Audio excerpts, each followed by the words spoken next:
Now you have drafted one or more business models. You described how you want your company to operate in the future. Before you begin to plan how to get there, you must evaluate where your company currently stands. The most common method for describing the current situation of companies is called SWOT. The method consists of listing your strengths, weaknesses, opportunities, and threats. You can say that the gap analysis is the strengths and the weaknesses part of the SWOT. It is important that you concentrate on what is relevant for the business idea and business model you have selected. You don't have to be an expert in multiple areas. It is often enough to have one unique ability that makes you perfect for solving your customer's problem. You must also consider your competitors. Your customers will always have alternatives to buying your products or services. You need to know the strengths and weaknesses of the ones offering these alternatives. It is vitally important that you focus on what is relevant for your business model.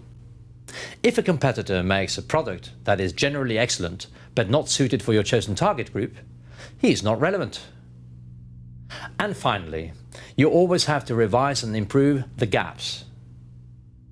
Both your own and your competitors' strengths and weaknesses will constantly change, as well as the demands of your customers. You must learn and improve accordingly.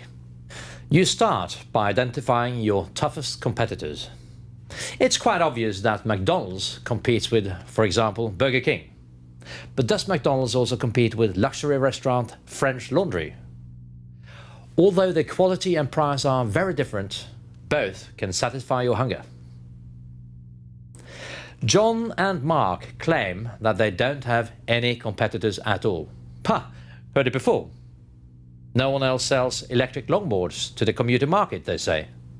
Christy just shakes her head.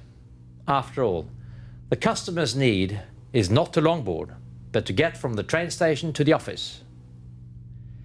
Many means of transportation can solve this problem. And after a bit of consideration, our friends conclude that biking or taking the bus or subway are the most realistic alternatives.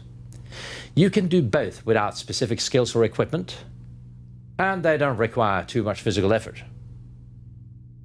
Next, John goes through one business model element at a time to add strengths and weaknesses to the bus and subway alternative.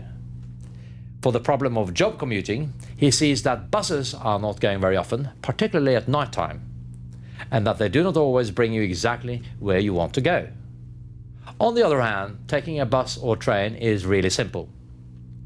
Finally, he compares it with the Powerboard pricing of about $800 and concludes that public transport actually is quite expensive.